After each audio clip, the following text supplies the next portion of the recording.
의를 위하여 핍박을 받는 자에 대해서 말씀을 전하도록 하겠습니다. 저는 계속해서 여러분들과 함께 산상수훈의 말씀을 보고 있습니다. 산상수훈의 말씀은 예수님께서 이 세상에 오셔서 처음으로 주신 말씀이고, 이 말씀을 누구에게 주셨냐? 제자들에게 주셨다는 것입니다. 그러니까 제자들이라는 것은 하나님 나라를 사모하고 하나님을 사랑하며 또 하나님 안에서 올바로 살고자 하는 제자들, 그래서 예수님을 메시아로 알고 예수님이 계신 그 산에까지 올라온 자들에게 주신 말씀이에요. 그런데 예수님은 이 말씀을 제자들에게 주시면서, 그리고 또한 오늘 우리에게 주시면서 산상수훈의 말씀을 복의 말씀으로 시작했다는 것은 굉장히 의미심장한 말씀이 아닐 수가 없다는 것입니다. 왜냐하면 복이라는 것은 모든 사람들이, 모든 인류가 추구하고 원하는 거예요. 사실 따지고 보면 사람들이 종교와 신앙을 갖고자 하는 궁극적인 이유가 뭘까? 복을 받기 위해서지요. 그렇죠? 복을 받기 위해서 종교를 이렇게 종교와 신앙을 이렇게 추구하는, 따라가는 거예요. 그래서 복이라는 것은 우리의 삶을 이끄는 압도적인 그러한 힘을 갖고 있기 때문에 복이 여기 있다 그러면 사람들은 그쪽으로 향하는, 그쪽으로 우르르 이렇게 몰려가는 것이 인류의 모습입니다. 근데 예수님이 세상에 오셔서 처음으로 복에 대한 말씀으로 시작하셨는데, 그것도 역설적인 복을 가지고 시작을 하시지 않았습니까? 왜냐하면 우리의 삶의 방향을 리셋하기를 원하신다는, 리셋이라는 것이 우리말로 초기화한다는 그 말이죠. 리셋한다. 우리도 이렇게 핸드폰이 먹통이 될 때가 있지 않습니까? 컴퓨터가 먹통이 됐을 때 리셋을 하면은 다시 원상복귀가 다시 초기화가 되면서 정상으로 작동이 되듯이 예수님은 우리의 삶의 방향을 좀 리셋하기를 원하신다는 거예요. 지금까지는 복이 여기 있다 하면은, 그렇죠? 뭐 건강의 복, 물질의 복, 자녀의 복, 뭐 출세의 복, 우리가 이런 걸 추구하면서 달려가지 않습니까? 그러니까 복이, 이러한 복이 여기 있다 그러면은 그 복을 쫓아갔고, 우리의 신앙의 방향도 복 주시는 하나님을 향한 방향이었는데, 예수님이 오늘 하신 말씀을 보니까 너희들 그 방향부터 고쳐야 된다.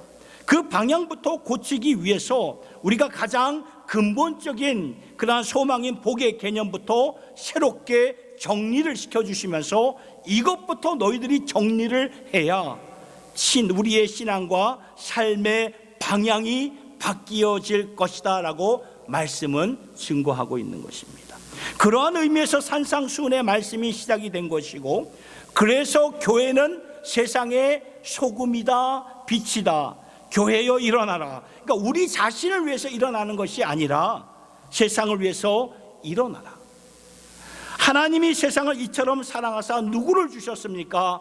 독생자를 주셨고, 그 독생자의 몸된 교회로 주님의 교회가 세상에 세워주셨기 때문에 이제 교회가 세상의 어둠을 밝히고 교회를 통해 아픔을 치유하려고 교회를 세워주신 것이 아니겠습니까?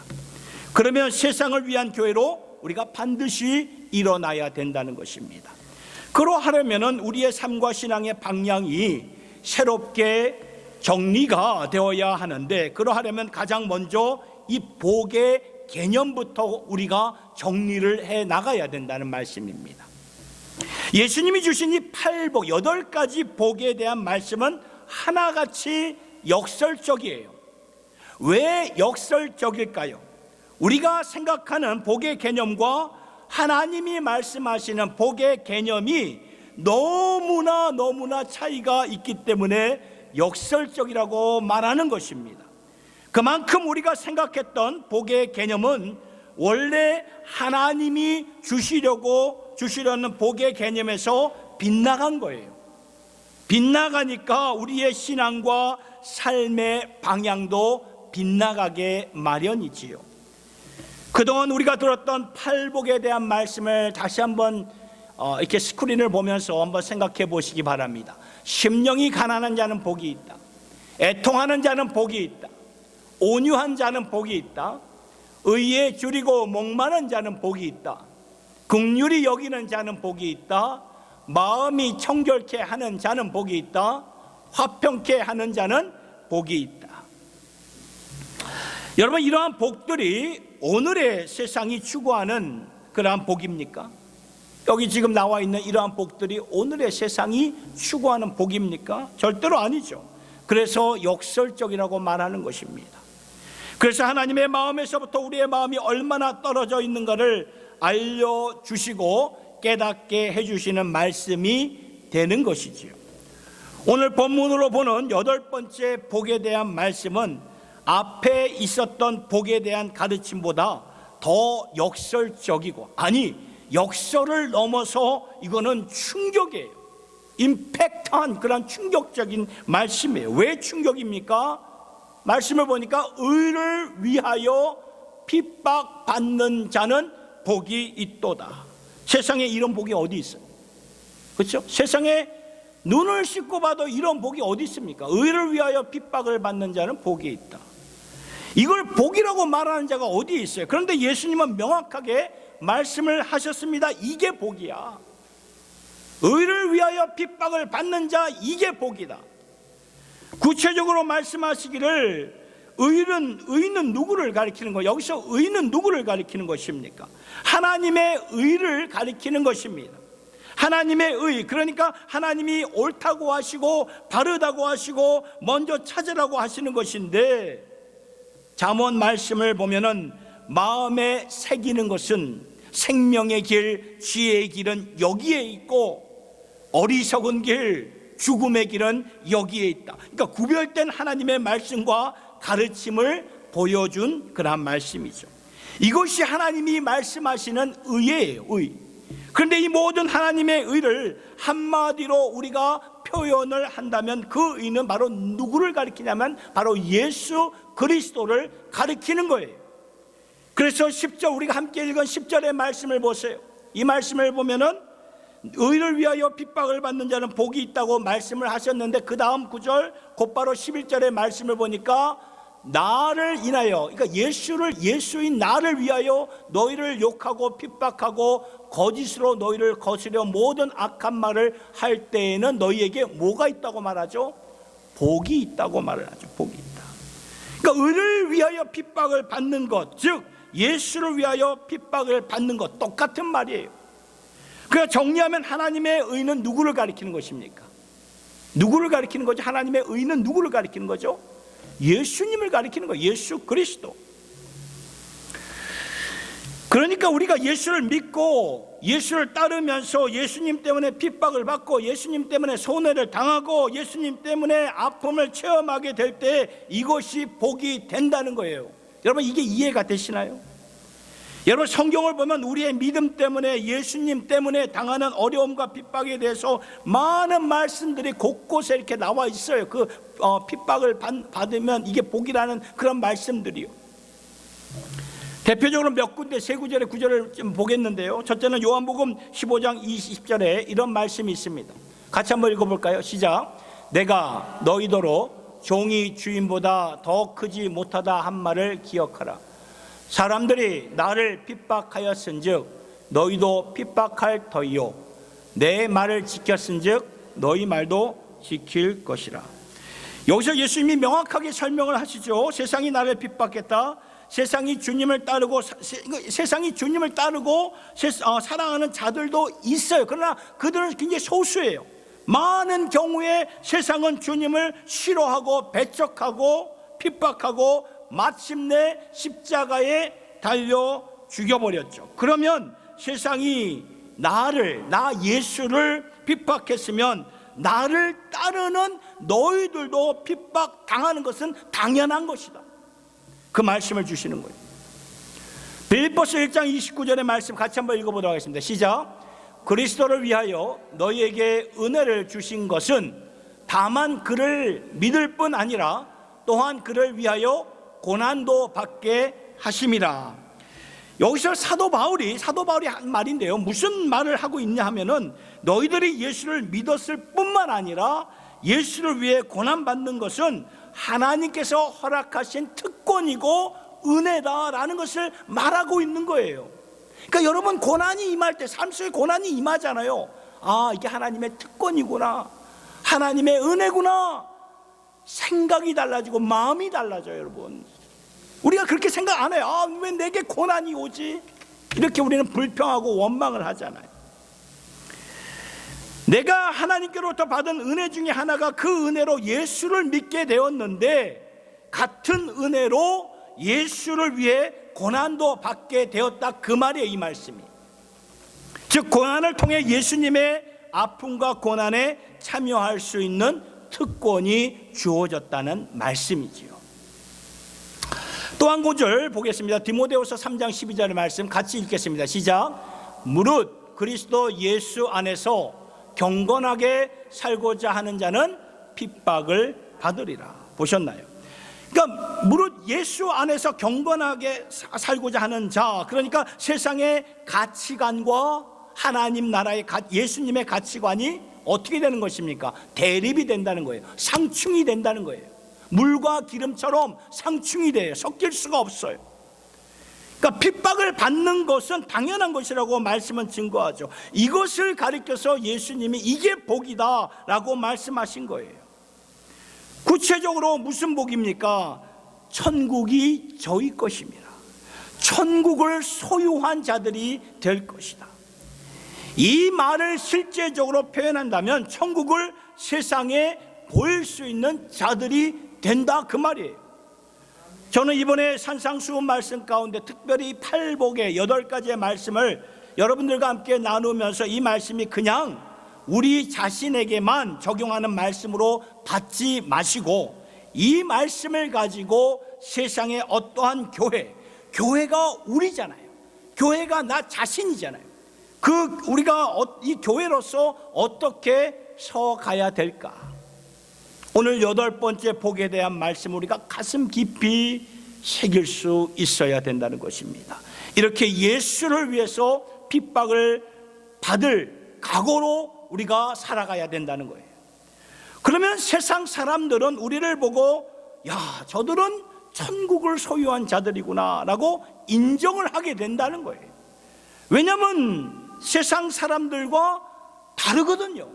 다른 모습이 보여지거든요.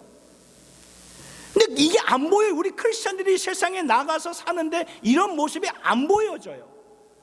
그러니까 이런 지탄의 그런 대상이 되고 손가락질을 받고 참 예수 얼굴에 먹칠하는 경우가 얼마나 많습니까?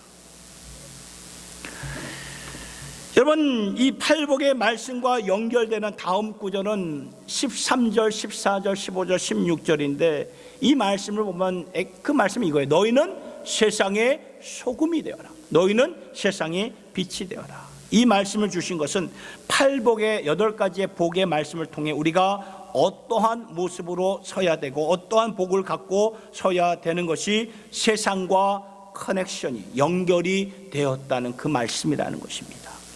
그러니까 천국이 너희 것임이라, 이 말씀은 나만 누리고 우리만 누리는 천국이 아니라 세상에 보여줄 수 있는 천국, 하나님의 나라라는 그 말이죠. 그러면 묻겠습니다. 오늘날 주님의 교회들을 통해 세상이 천국을 바라보고 있을까요?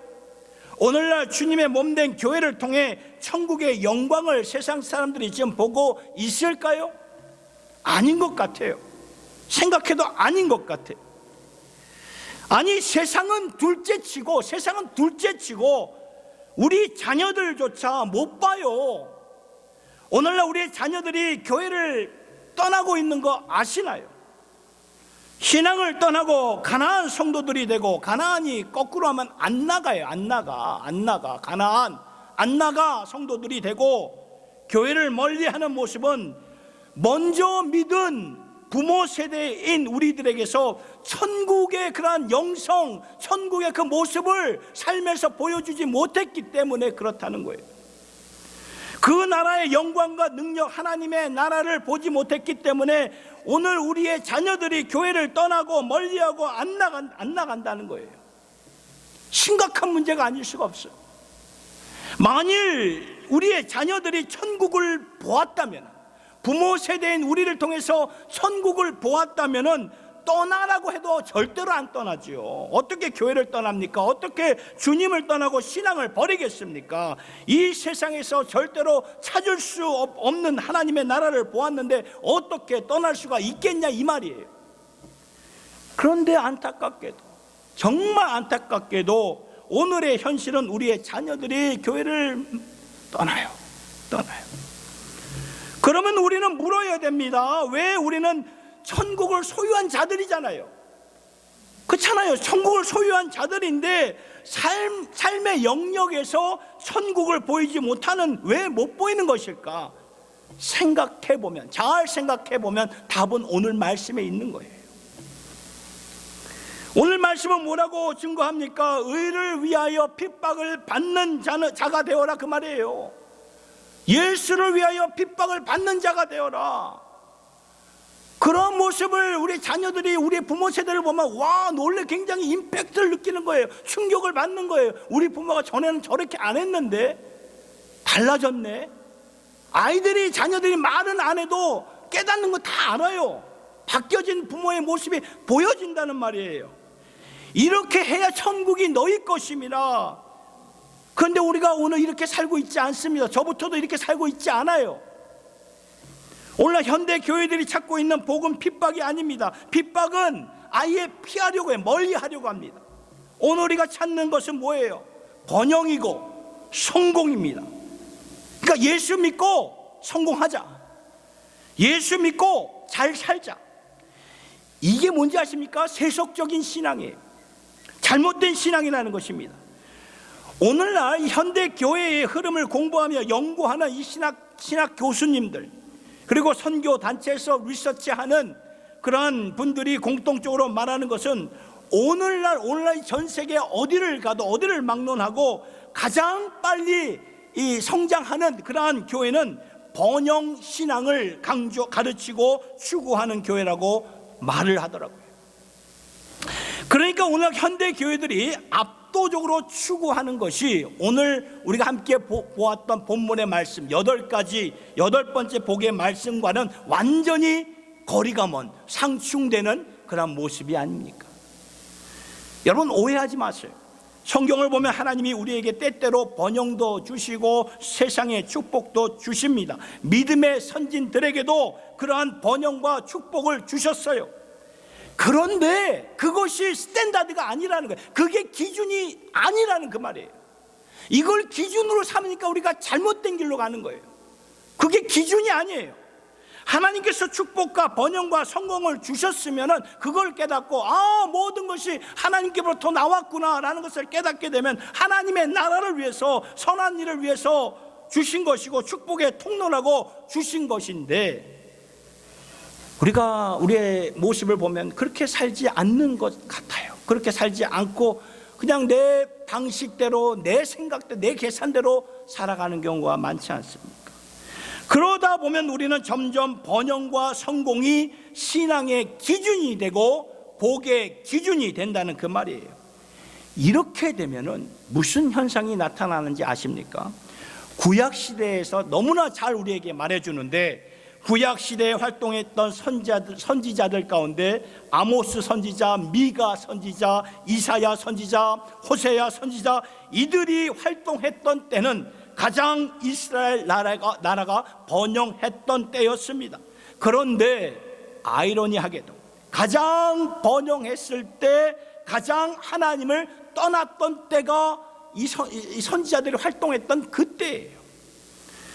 나라는 그냥 이스라엘 나라는 번영했지만 백성들의 마음은 하나님에서 멀어져 있어요. 그래서 선지자들의 마음속에 어떤 마음이 있으면 천불이 나는 거예요. 그냥 천불이 나가지고 토해냈던 거죠. 종교는 왕성했는데 백성들의 마음은 하나님을 다 떠나 있어요. 오늘 우리가 살고 있는 이 시대도 똑같아요. 다르지 않아요. 똑같습니다. 여러분 2021년도 4년 전이죠. 4년 전에 있었던 일을 기억하실 것입니다. 미 국회의사당을 점령하고 들어갔던 무리들의 모습을 우리는 뉴스를 통해서 보았을 것입니다. 이 일로 인해서 수많은 크리스천들이 저 역시도 많이 아팠고 자신을 성찰하는 그러한 시간을 갖기도 했습니다. 왜냐하면 이 국회의사당을 점령하러 들어갔던 사람들의 대부분이 크리스찬이에요. 그러나 저는 그들을 볼 때 온전한 크리스찬으로 보지 않아요. 뭔가 이렇게 한쪽으로 치우친 크리스찬이 아닌가 생각이 듭니다. 왜냐하면 성령 은사를 강조하고 번영 신앙을 강조하고 예언을 따라 움직이는 자들이었어요. 저는 그런 난폭한 시위대를 보면서 저건 아닌데 누가 봐도 저건 아닌데, 신앙으로 보던 비신앙으로 보던 저건 아닌데, 그런 마음이 들더라고요. 그리고 그들이 그곳에 들어갈 때 무엇을 갖고 들어갔는지 아십니까? 3가지를 갖고 들어갔어요. 첫 번째는 성조기, 미국의 국기를 들고 들어갔고, 또 하나는 남부 연합 깃발기를 들고 갔는데, 이게 뭘 말하냐면 그 인종차별의 상징을 가리키는 거예요. 남부 연합 깃발기, 그걸 갖고 들어갔고요. 또 하나는 십자가를 들고 들어갔다는 거예요. 이런 모습들은 오늘 성령 하나님께서 주신 8번째 복과는 완전히 빗나간 그러한 모습이 아닙니까? 그러니까 번영과 성공이 기준이 되고 세상의 축복이 기준이 되었기 때문에 이렇게 빗나가는 거예요. 복에 대한 개념이 빗나가니까 신앙도 빗나가게 마련이죠. 그래서 오늘 주님은 말씀하십니다. 의를 위하여 핍박을 받는 자는 복이다. 여러분 믿으십니까? 의를 위하여 핍박을 받는 자는 복이다. 나로 인하여 능욕을 받고 아픔을 당하고 핍박을 당할 때 도리어 뭐라고요? 기뻐하고 즐거워하라. 너희의 상급이 크다. 믿음의 선진들이 다 그렇게 살았다. 너희들도 그렇게 살아라. 말씀하고 있는 것입니다. 저는 이 말씀을 오늘 우리에게 적용하면서 우리도 살다 보면은 질문 많잖아요. 그리고 어떤 때는 진짜 받아들이기 힘든 어려운 일들이 있어요. 그럴 때 어떤 어려움과 질문 가운데서도 믿음을 잃지 않고 사는 그 믿음, 그러니까 번영과 성공의 신앙이 아닌 예수님 때문에 삶 가운데 질문과 아픔과 회의와 흔들리는 마음이 있을지라도 믿음을 끝까지 지키는 그 모습, 핍박을 받으면서도 예수님 때문에 기뻐하고 즐거워하는 그 모습, 이러한 믿음을 갖고 주님의 몸된 교회로서 우리가 일어나야 되지 않겠습니까? 그러하려면 우리에게 반드시 새겨야 할 3가지 신앙 고백이 있어요. 첫 번째는 이것입니다. 같이 한번 외치도록 하겠습니다. 시작. 주 예수보다도 귀한 것은 없습니다. 이 신앙 고백이 우리의 진정한 고백으로 이루어지지 않으면 절대로 8번째 복으로 연결이 안 돼요. 주 예수보다도 귀한 것은 없습니다. 가장 귀한 것은 바로 예수님이 되십니다. 그러니까 예수님 한 분이면 오케이, 만족합니다. 충분합니다. 이것이 우리의 신앙 고백이 되어야 된다는 것입니다. 그렇지 않으면 삶 속에서 질문이 생길 때, 아픔이 있을 때 우리는요 흔들리게 되고 믿음을 저버리게 된다는 것이에요. 핍박을 당하면 나 몰라라 하면서 내 신앙을 부인하게 된다는 거예요, 베드로처럼. 그런데 이 세상에서 가장 귀한 것은 예수님이시다. 가장 귀한 것은 예수님이시다. 나의 삶의 보배가 되시는 분은 예수님이다. 예수님 한 분이면 나는 만족합니다. 이 고백이 분명하면 우리는 굳건한 믿음을 지키게 되는 것입니다. 여러분, 이 고백이 있으면 어떠한 상황 속에서도 우리는 즐거워하고 기뻐하게 되는 줄을 믿으시길 바랍니다. 사랑하는 성도 여러분, 생각해 보세요. 예수 안에서 우리가 얻은 것이 있어요. 예수 안에서 우리가 얻은 게 있어요. 그게 무엇입니까? 성경을 보니까 우리가 예수 안에서 죄 사함을 얻었어요. 그러니까 구속함을 얻었다는 거. 죄 사함을 얻었어요. 예수 안에서. 그러므로 로마서 8장 2절의 말씀, 우리가 잘 아는 말씀, 이는 그리스도 예수 안에는 생명의 성령의 법이 죄와 사망의 법에서 너를 해방하였느냐. 누구 안에서? 예수 안에서 생명의 성령의 법이 죄와 사망의 법에서 너를 해방하였다, 그 말이에요. 예수 안에서 해방을 시켜주신 거예요. 죄와 사망의 법에서 해방이 되었어요. 이제는 생명의 성령의 법 안에서 우리가 살게 되었다, 그 말이에요. 예수 안에서 우리는 하나님의 자녀가 되었어요. 하나님의 자녀가 되었다는 것은 무슨 말입니까? 하나님의 상속자가 되었다는 그 말이에요. 하나님의 상속자, 예수 안에서 우리는 하나님의 지혜와 거룩함과 의로움을 다 받은 거예요. 우리가 전에는 하나님 밖에 있었던 자였잖아요. 근데 이제는 예수 안에서 하나님께 속한 자가 된 것입니다. 전에는 우리가 언약 밖에 있었던 우리였지만 이제는 우리가 언약 안에 있게 된 것 아닙니까? 전에는 소망 없이 살았던 우리였는데 이제는 소망을 품고 사는 자들이 된 것입니다. 그리고 우리가 예수 안에서 동행하면서 살다가 때가 되어서 주님이 부르실 때에 우리가 찬송 부르면서 천국 가는 거예요. 그러니까 예수 안에서 우리는 다 받은 거예요. 다 받았어요. 그래서 우리는 물어야 됩니다. 예수님 한 분으로 나는 만족하고 있습니까? 이 질문에서 내가 망설이거나 주저리면 뭔가 문제가 있어요. 우리는 yes, 아멘, 이런 고백이 나와야 돼요. 예, 그렇습니다. 주님 한 분으로 나는 만족합니다. 그래야 핍박이 있어도, 그래야 모든 것을 잃을지라도 우리가 예수님 때문에 기뻐하고 즐거워할 수가 있다는 말이에요. 다른 길이 없어요. There is no way. 다른 길이 없습니다. 번영과 성공 신앙이 절대로 아니에요. 예수님 한 분이라는 것을 꼭 기억하시기 바랍니다. 세상의 모든 것들이 눈처럼 다 녹아 없을지라도 내게는 예수를 다오. 세상의 모든 것 다 지나갈지라도 예수님 한 분이면 충분합니다. 이러한 신앙 고백이 반드시 우리 안에 주 예수보다도 귀한 것이 없다는 이 고백이 우리의 마음판에 굳게 새겨질 수 있기를 예수님의 이름으로 축원합니다. 두 번째 신앙 고백이 있습니다. 그것은 이것입니다. 하늘의 상급이 더 중요하다는 거예요. 하늘의 상급. 오늘 본문의 마태복음 12장에 예수님이 이런 말씀을 하셨죠. 기뻐하고 즐거워하라. 하늘에서 너희의 상이 큼이라. 너희 전에 있던 선지자들도 이같이 박해하였느니라. 우리가 이 세상을 살면서 여러분 왜 빗나가나 하면 이 세상 것을 다 누리려고 하니까 빗나가는 거예요. 이 세상 것 다 잡아야 되고 누려야 되고 그러니까 빗나가는 삶을 살 수밖에 없어요. 번영과 성공 신앙은 세상에서 다 잡으려고 하는 마음이 가득 찼기 때문에 그런 마음이 드는 거예요. 세상에서 다 잡고 누릴 수 있다면 천국이 뭐가 필요 있겠습니까? 여러분 성경에 나오는 믿음의 선진들 그렇게 살지 않았어요. 그렇게 살지 않았습니다.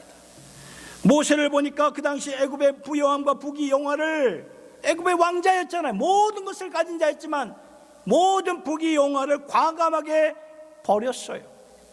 히브리서 11장 24절에서 26절 이 말씀을 잘 보세요. 그렇죠? 왜 모세는 애굽의 부요함보다 다른 것을 선택했을까요? 그리스도의 백성들과 함께 고난의 길을 선택을 했는데 그것은 왜 그랬을까? 상 주시는 하나님을 바라보았기 때문에. 세상의 것들이 미련이 없어지는 거예요. 거기에 미련이 없어져요. 상 주신 하나님을 바라보았기 때문에 애굽의 모든 보화를 다 버린 거예요. 여러분 우리가 이 세상에서 다 누릴 수 없어요. 절대로 누릴 수 없습니다. 그리고 다 안 누려도 됩니다. 영원한 저 본향에 가서 우리가 다 누릴 수 있거든요. 영원한 것을 받기 위해 이 땅의 일시적인 것들은 우리가 그러니까 과감하게 좀 내려놓을 수가 있어야 된다, 그 말이라는 것입니다. 이 영원한 행복과 축복과 기쁨과 평안을 붙잡기 위해서는 일시적인 것들, 템포러리한 그러한 세상 것들을 좀 내려놓기를 예수님의 이름으로 축복합니다. 그렇게 살아서 우리의 자식들에게, 자녀들에게 반드시 우리가 가르쳐야 되고 내 신앙이 우리의 자녀들에게 전수가 되어야 되고 신앙의 유산으로 남겨주어야 되지 않겠습니까? 아픔과 어려움이 있을지라도 질문과 회의가 생길지라도 믿음을 지키다가 손해를 볼지라도 영원한 것이 있다는 거예요. 영원한 것이 있다는 것을 늘 생각하세요. 그거 있기 때문에 더 큰 상급을, 상 주시는 이 심을 바라보면서 살아야 우리가 천국을 맛보면서 살아가게 된다는 것입니다. 여러분, 저 하늘의 상급이 정말 내 마음속에서, 내 삶에서 맥박이 뛰고, 그렇죠? 열정이 되고 숨심이 되고, 이것을 진정 느껴야 우리의 자녀들이, 또 우리의 나를 아는 안 믿는 그러한 세상 사람들이 우리를 통해 천국을 맛보게 된다는 것입니다. 이러한 하늘의 상급을 추구하는 삶으로 살아가는 우리 모두가 될 수 있기를 예수님 이름으로 축복합니다. 끝으로 이것입니다. 세 번째는 핍박을 받으면서도 예수님 때문에 즐거워하고 기뻐하려면 나의 힘이 되신 주님을 사랑합니다. 이 고백이 있어야 돼요. 나의 힘이 되신 여호와를 사랑합니다. 예수님이 오늘 이 말씀에서 언급하셨어요. 옛 선지자들도 핍박을 받으면서 다 그렇게 살았다. 그렇죠? 너희 전에 있었던 선지자들 이같이 박해하였느니라, 핍박하였느니라. 그들도 주님을 위해서라면 아픔의 길을 개의치 않았다. 여러분, 선지자들이 완벽해서 그러한 핍박을 받으면서 그러한 삶을 살았습니까? 아니에요. 성경을 보면 선지자들도 완벽하지 않았습니다. 우리와 똑같은 존재입니다. 선지자들도 하나님 앞에서 하나님 언제까지입니까? 하나님 왜 응답을 하지 않으십니까? 우리처럼 질문하고 아픔 가운데 저들도 하나님 앞에서 원망도 하고 불평도 하고 마음이 흔들렸던 그러한 자들이에요. 그리고 엘리야 선지자를 보면은 삶을 포기하려는 그 자리까지, 자기의 목숨을 끊으려고 하는 그 자리까지 내려가지 않았습니까? 예레미야 선지자는 너무나 두려워가지고 항상 울었던 눈물의 선지자가 아니었습니까? 그러니까 우리와 똑같은 자들이에요. 그런데 예수님께서 말씀하시기를 저들도 선지자들도 핍박을 받으면서 살았느니라. 이게 무슨 말입니까? 우리와 똑같이 흔들리고 연약하고 질문도 있고 애통하며 탄식하며 원망하면서 살았지만 하나님이 지켜주셨고 하나님이 힘이 되어 주셨다, 그 말이에요. 히브리서 11장을 보면 믿음의 선진들이 많이 나오잖아요. 하나같이 완벽한 사람들 안 보입니다. 하나같이 우리처럼 아픔이 있고 어려움이 있고 질문이 있었던 그러한 자들로 이렇게 나와 있는데, 그런데 끝까지 저들을 보면 믿음을 지키면서 살지 않았습니까? 궁극적으로 무엇입니까? 하나님이 나의 힘이 되어 주셨기 때문이라는 것입니다. 여러분, 우리 하나님은 어떠한 분이십니까? 우리 하나님은 어떠한 분이십니까? 내가 원하고 바라고 구체적인 질문에는 지연이 되는 것 같은 느낌을 받을 때가 있지 않습니까? 저도 그렇게 기도를 간절하게 하고 있지만 응답이 지연될 때는 잘 모르겠어요.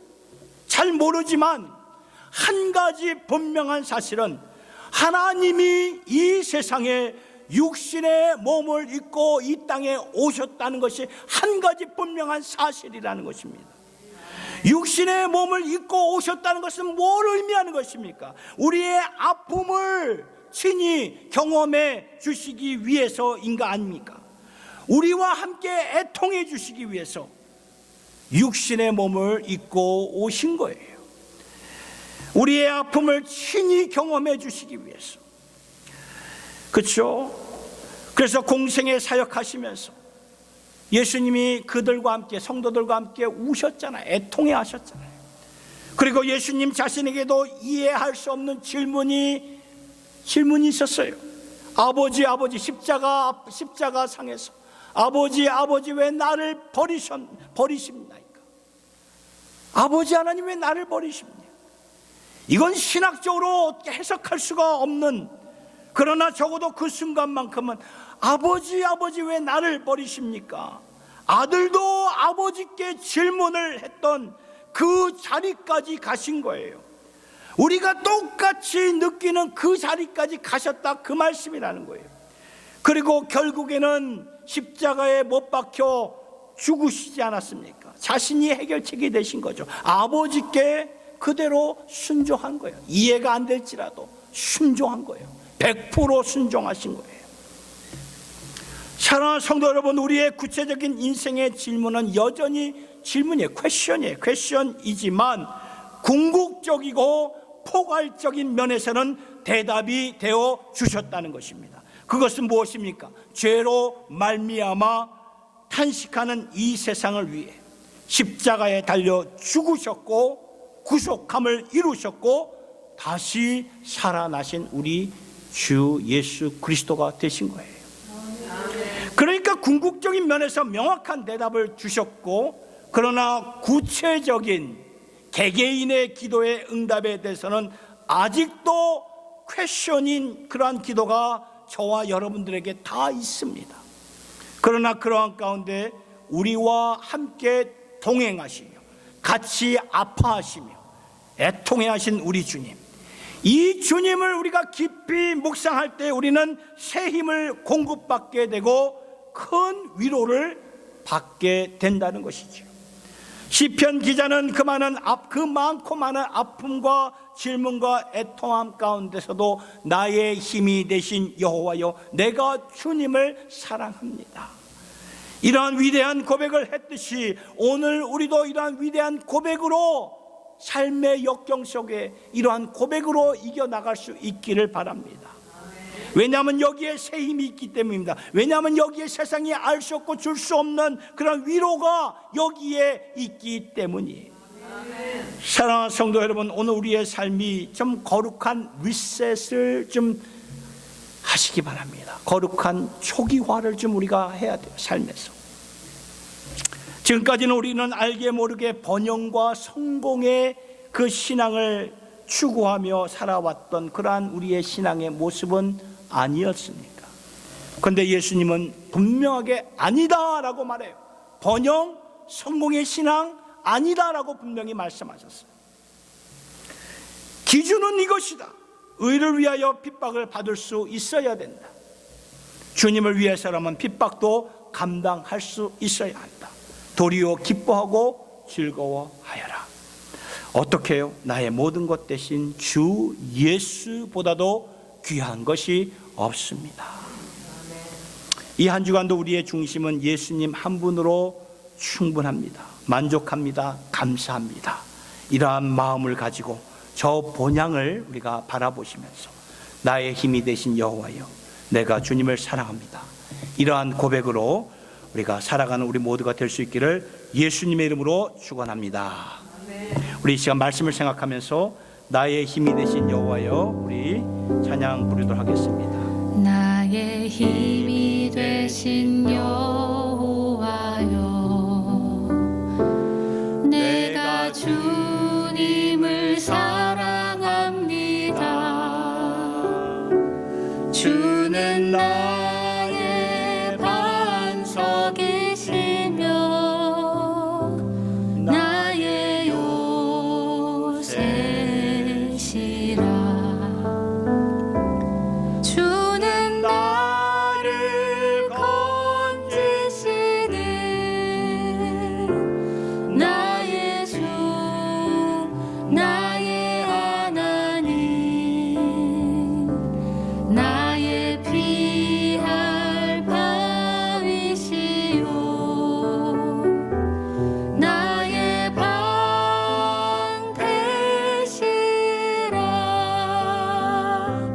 나의 하나님,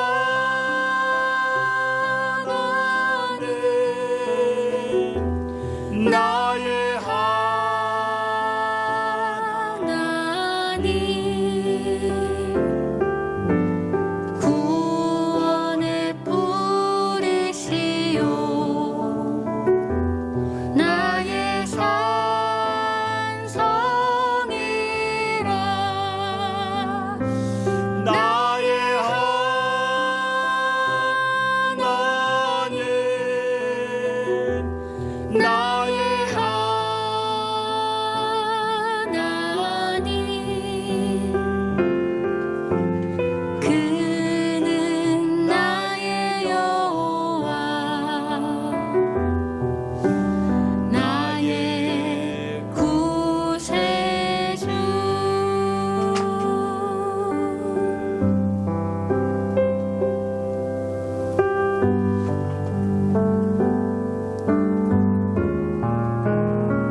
기도하겠습니다. 살아계신 주님, 우리가 살다가 많은 질문도 생기고 흔들림도 많이 체험하고 아픔도 많이 경험하게 되는데, 그럴 때 우리의 믿음 지켜 주시옵소서.